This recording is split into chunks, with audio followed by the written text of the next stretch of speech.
Video like जरूर कर लीजिए और ऐसे वीडियो लगातार फ्री में पाने के लिए चैनल को तुरंत सब्सक्राइब कर लीजिए और बेल आइकन को जरूर टैप कर लीजिए ताकि आगे भी सारे वीडियो आपको मिलते रहे। यूट्यूब में फॉलो करते हैं तो प्लीज ये वाला फ्री टेलीग्राम चैनल जरूर ज्वाइन कर लीजिएगा। सारे नोटिफिकेशन सारे अपडेट यहीं पे आते हैं, ध्यान रखिए। नमस्कार दोस्तों, मैं प्रियंका एग्जाम प्रिपरेशन में एक बार फिर से आप सभी का स्वागत करती हूं। और हम लोग सॉल्व कर रहे हैं रात को 9 बजे डेली टॉप 500 MCQs, जिसमें सब्जेक्ट वाइज मैंने स्टार्ट किया है। हिस्ट्री के हो चुके हैं 500 क्वेश्चन, साइंस के भी हो चुके हैं। अब हम लोग ज्योग्राफी स्टार्ट कर चुके हैं। तो ज्योग्राफी के मैंने कुछ क्वेश्चंस कराए थे, आज उनको आगे कंटिन्यू करेंगे। अगर आप न्यू हैं इस चैनल पर तो डेली रात को 9 बजे क्लास आती है और इस क्लास की PDF प्राप्त करने के लिए या फिर अदर किसी कोर्स को परचेज करने के लिए आप गूगल प्ले स्टोर पर जाइए और स्टडी फॉर सिविल सर्विसेज का ऐप डाउनलोड करके आप अपना कोर्स परचेज कर सकते हैं। आप UPPSC से रिलेटेड किसी एग्ज़ाम की प्रिपरेशन कर रहे हैं, RO या RO, UPPCS या अदर स्टेट PCS के साथ साथ BEO या फिर अपकमिंग कोई न्यू वैकेंसी है, उसके लिए आप वहां पर कोर्स परचेज करेंगे और ज्ञान सर कूपन कोड अप्लाई करके आप 20% का तुरंत डिस्काउंट पा जाएंगे। इसके अलावा आप ये जो नंबर दिए गए इन पे कॉल या मैसेज करके भी जानकारी ले सकते हैं। स्टडी फॉर सिविल सर्विसेज के जरिए से आप बेस्ट स्टडी मटेरियल पा सकते हैं, जिसमें आपको पेड क्विज मिल जाएंगी, PDF नोट्स प्रोवाइड किए जाएंगे। इसके साथ साथ आप टेस्ट सीरीज ज्वाइन कर सकते हैं, जिसमें सेक्शनल टेस्ट भी हैं और फुल लेंथ टेस्ट भी मिल जाएंगे आपके एग्जाम के अकॉर्डिंग। और अब आप न्यू कोर्स जब ज्वाइन करते हैं, फुल पेड कोर्स लेने पर आपको रिकॉर्डेड क्लासेस भी प्रोवाइड की जाएंगी। जो डाउट होते हैं आप उनके लिए अलग से ग्रुप प्रोवाइड किया जाएगा, जिसमें आप डाउट अपने क्लियर कर सकते हैं, डिस्कशन कर सकते हैं। तो ये हो गई आपके कोर्स से रिलेटेड जानकारी। चलिए आज की क्लास स्टार्ट करते हैं, आज के क्वेश्चन स्टार्ट करते हैं। और ये जो सारे क्वेश्चंस हैं, आप जो भी कोर्स भी लेते हैं तो लेटेस्ट ट्रेंड और पैटर्न को ध्यान में रखते हुए आपका कोर्स डिज़ाइन किया गया है, जो आपके सिलेक्शन के लिए बहुत इंपॉर्टेंट है और बहुत बेहतर साबित होगा। चलिए क्लास स्टार्ट करते हैं। आज का पहला प्रश्न है, 61st क्वेश्चन है, निम्नलिखित में कौन रैंप घाटी का उदाहरण है? ऑप्शन ए है नर्मदा घाटी, ऑप्शन बी है तापी घाटी, ऑप्शन सी है ब्रह्मपुत्र घाटी और ऑप्शन डी है ऊपरी दामोदर घाटी। अब इनमें से बताना है कौन सी रैंप घाटी रैंप वैली का उदाहरण है। इसका करेक्ट आंसर हो जाएगा ऑप्शन सी, ब्रह्मपुत्र घाटी। तो ब्रह्मपुत्र की जो घाटी है वो रैंप घाटी है। अब आप सोच रहे होंगे कि रैंप घाटी या रैंप वैली होती क्या है, तो समझिए क्या होता है। ये नॉर्मल सा एक स्ट्रक्चर है, ये हमने लिया है, ठीक है, जहाँ पर कोई रिवर फ्लो हो रही है। तो अत्यधिक संपीड़ितता के कारण क्या होगा, जो इसका बीच का पोर्शन है, ठीक है, ये वाला पोर्शन, ये जो का तो जैसा था वैसा ही रहेगा। मैं दूसरे डायग्राम के थ्रू बताती हूँ आपको। तो वो जैसा था वो वैसा ही रह जाएगा, लेकिन संपीड़ितता के कारण इसके जो पास का भाग है वो क्या होगा, ऊपर उठ जाएगा। वो क्या होगा, ऊपर उठ जाएगा, जिसके कारण ये क्या कहलाएगा, रैंप घाटी ये बन जाएगी और यहाँ से रिवर फ्लो हो रही होती। तो इसको क्या बोलेंगे, रैंप घाटी। और इसका उदाहरण है ब्रह्मपुत्र घाटी, इसी का उदाहरण है। तो रैंप घाटी कुछ इस तरीके से दिखती, ठीक है। इसका आंसर क्या हो जाएगा, सी। अगला प्रश्न देखते हैं, 62nd क्वेश्चन है, पब्बर नदी चंद्रनाहन ग्लेशियर से निकलती है जो कि स्थित है। पूछा गया कहाँ स्थित है, ये बताना है। ऑप्शन ए है हिमाचल प्रदेश, ऑप्शन बी है उत्तराखंड, ऑप्शन सी है सिक्किम और ऑप्शन डी है अरुणाचल प्रदेश। इसका करेक्ट आंसर हो जाएगा ऑप्शन ए, पब्बर नदी चंद्रनाहन ग्लेशियर से निकलती है जो कि हिमाचल प्रदेश में स्थित है। 63rd क्वेश्चन है, निम्नलिखित कथनों पर विचार कीजिए और बताना है कौन से कथन सही दिए गए हैं। पहला स्टेटमेंट है, नीलगिरी पहाड़ियों की सबसे ऊंची चोटी अनाईमुडी है। सेकंड है, डोडा बेटा अनामलाई पहाड़ियों की सबसे ऊंची चोटी है। थर्ड है, अनाईमुडी दक्षिणी भारत की सबसे ऊंची चोटी है। इनमें से कौन सा स्टेटमेंट है जो आपको करेक्ट दिया गया है? इसका राइट आंसर हो जाएगा ऑप्शन बी, केवल तीसरा स्टेटमेंट करेक्ट है। अनाईमुडी दक्षिणी भारत की सबसे ऊंची चोटी है और ये अनाईमुडी अनामलाई पहाड़ी पर स्थित है, इसलिए जो नीलगिरी दिया गया है ये गलत है। डोडा बेटा अनामलाई पहाड़ियों की सबसे ऊंची चोटी गलत है। डोडा बेटा नीलगिरी की सबसे ऊंची चोटी है और ये दक्षिणी भारत की दूसरी सबसे ऊंची चोटी है, इसलिए सेकंड स्टेटमेंट भी इनकरेक्ट है और पहला भी इनकरेक्ट है। ऑप्शन बी करेक्ट होगा, तीसरा स्टेटमेंट करेक्ट दिया गया है। 64th क्वेश्चन देखिए, निम्नलिखित कथनों पर विचार कीजिए। पहला स्टेटमेंट है, 10 डिग्री चैनल अंडमान को निकोबार द्वीप समूह से अलग करता है। सेकंड स्टेटमेंट है, पाक जलडमरू मध्य भारत और मालदीव के बीच स्थित है। इनमें से कौन सा कथन या कौन सा सही दिया गया statement? Option A, option B, option C और ऑप्शन डी देखते हुए सही उत्तर दीजिए। इसका करेक्ट आंसर हो जाएगा ऑप्शन ए, केवल पहला स्टेटमेंट करेक्ट है। 10 डिग्री चैनल किसके किसके बीच है? अंडमान और निकोबार। ये 10 डिग्री चैनल लिटिल अंडमान को कार निकोबार से सेपरेट करता है, ठीक है, ये याद रखिएगा। और जो पाक जलडमरू मध्य भारत और श्रीलंका के बीच स्थित है, ना कि मालदीव के बीच। तो ये पाक जलडमरू मध्य किसके बीच है? भारत और श्रीलंका के बीच, इसलिए सेकंड स्टेटमेंट इनकरेक्ट है, पहला सही दिया गया है। इसके अलावा आप लोग कमेंट करके बताएंगे भारत और मालदीव के बीच कौन सा चैनल है जो सेपरेट करता है, ठीक है, ये मैं कई बार आपको पढ़ा चुकी हूँ। 65वां क्वेश्चन है, नील नदी के बारे में गलत कथन का चयन करें। ऑप्शन ए है, या भूमध्य रेखा के उत्तर से निकलती है।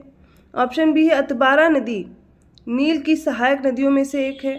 ऑप्शन सी है, इसके बेसिन में तंजानिया, रवांडा और इथियोपिया के कुछ हिस्से शामिल हैं। और ऑप्शन डी है, या भूमध्य सागर में समाप्त होती है। कौन सा कथन गलत दिया गया है? इसका करेक्ट आंसर होगा ऑप्शन ए, ये गलत दिया गया कि यह भूमध्य रेखा के उत्तर से निकलती है, जबकि यह भूमध्य रेखा के दक्षिण से निकलती है। और बाकी स्टेटमेंट आपको करेक्ट दिए गए हैं, वो आप लर्न कर सकते हैं।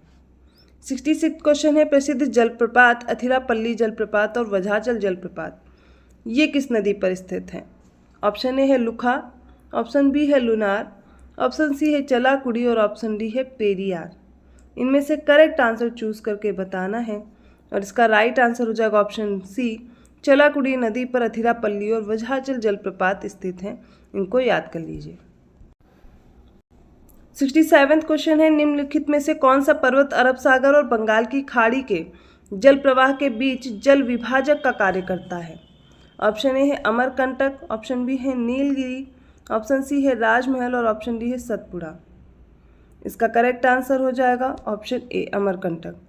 देखिए, अरब सागर इधर ये मान लीजिए भारत है, ये हो गया अरेबियन सी, इधर हो गया बे ऑफ बंगाल और यहाँ पर स्थित है अमरकंटक। इस अमरकंटक से आप देखेंगे क्या होगा, इधर से ये रिवर फ्लो होती है महानदी, इधर आप देखेंगे नर्मदा फ्लो होती है और इधर एक सोन नदी भी फ्लो होती है। लेकिन ये बीच में जल विभाजक का कार्य कर रहा है, क्योंकि इसके देखेंगे आप पूर्व की तरफ नदियाँ अलग फ्लो हो रही हैं, इनकी डायरेक्शन अलग है, और पश्चिम की तरफ दूसरी रिवर फ्लो हो रही है। तो बीच में जल विभाजक का कार्य अमरकंटक कर रहा है। ऑप्शन जो ए है वो करेक्ट दिया गया है। 68वां क्वेश्चन देखिए, सूची 1 में कुछ नदियाँ दी गई हैं, सूची 2 में राष्ट्रीय जलमार्ग उन पर स्थित हैं वो पूछे गए हैं और इनको सही सुमेलित करना है।